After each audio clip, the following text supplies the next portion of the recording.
একটি চিঠির সুবাদে গোটা বিশ্বের প্রায় ৭৫টির মতো দেশের তারা আজকে সুফল পেয়েছে। আপনারা জানেন যে আমেরিকান প্রেসিডেন্ট ট্রাম্প বাবু তিনি নতুন করে শুল্ক আরোপ করেছিলেন ৩৭%। শুধুমাত্র বাংলাদেশ নয়, বাংলাদেশ, ভারত সহ বিভিন্ন দেশের এই শুল্কের বোঝায় তারা জর্জরিত হয়েছিল। শুধুমাত্র বাংলাদেশের Nobel laureate doctor Mohammad Yunus একটা চিঠি লিখেছিলেন যে মাত্র ৩ মাসের জন্য অন্তত স্থগিত করেন।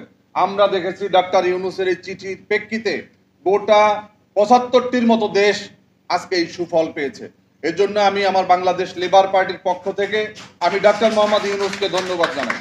আপনারা দেখেছেন যে এই ২৪-এর পট পরিবর্তনের পরে বাংলাদেশের মানুষের নতুন নতুন আকাঙ্ক্ষার সৃষ্টি হচ্ছে, কারণ একটা গণতান্ত্রিক পরিবেশে আমরা অবস্থান করেছি। এর আগে আমরা একটা ফ্যাসিবাদী পরিবেশে ছিলাম, একটা অগণতান্ত্রিক একদলীয় পরিবেশে ছিলাম। কিন্তু আমরা দেখেছি যে এই বিগত ১৭টি বছরের শেখ মুজিবের কন্যা খুনি হাসিনাকে যারা বিভিন্নভাবে লালায়িত করেছিলেন, যারা নির্বাচনে অংশ নিয়েছিলেন, অগণতান্ত্রিক এবং ফ্যাসিবাদ হওয়ার জন্য বিভিন্নভাবে আমি তাদেরকেও দোষর বলবো যারা নির্বাচনে অংশ নিয়েছিলেন। কারণ যেদিন ২০১৪ সালের নির্বাচনে এদেশের কোনো গণতান্ত্রিক রাজনৈতিক দল অংশ নেয়নি, বর্জন করেছিল।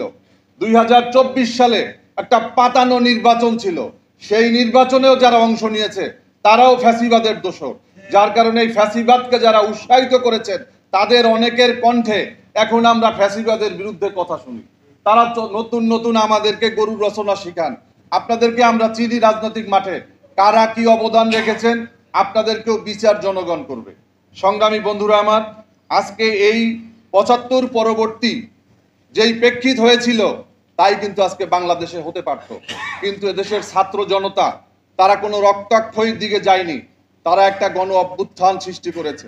সেই গণ অভ্যুত্থানে বাংলাদেশ লেবার পার্টির মহানগরের নেতা আউয়াল মিয়া এবং আমাদের ছাত্র মিশনের নেতা নাঈম হাওলাদার জীবন দিয়েছে।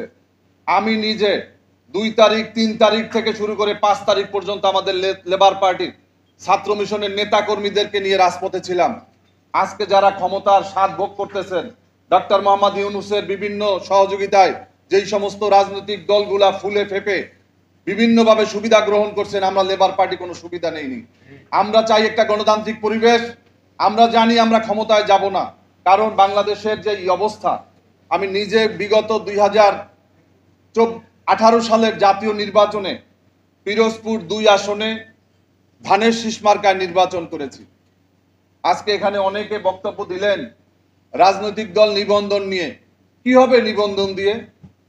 কই ২৪-এর যেই আন্দোলন যারা করেছে, যারা খুনি হাসিনার পরিবর্তন ঘটিয়েছে, তাদের তো কোনো নিবন্ধন ছিল নাকি? একটা পট পরিবর্তনের কোনো নিবন্ধন দরকার হয়? কোনো নিবন্ধনের দরকার হয় না। আজকে রাষ্ট্র তাদেরকে নিবন্ধন দেওয়ার জন্য উঠে পড়ে লেগে আছে, তারা দিবে। এবং নাগরিক পার্টি যদি চায় ৩ দিনের মধ্যে ১০০ উপজেলায় কমিটি তাদের করা সম্ভব।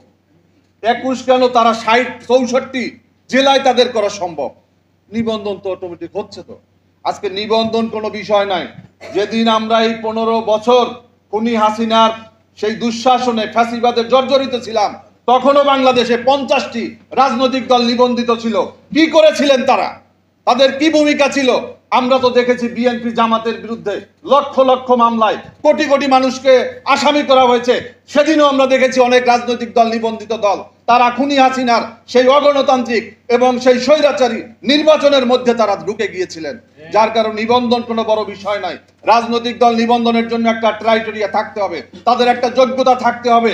আপনাদেরকে কথা বলতে হবে একটা সুষ্ঠু নির্বাচনের জন্য, যেখানে সৎ মানুষ, ভালো মানুষ, একজন গ্রামের একজন স্কুল শিক্ষক পার্লামেন্টে যেতে পারবে, এই ব্যবস্থা আমরা চাই।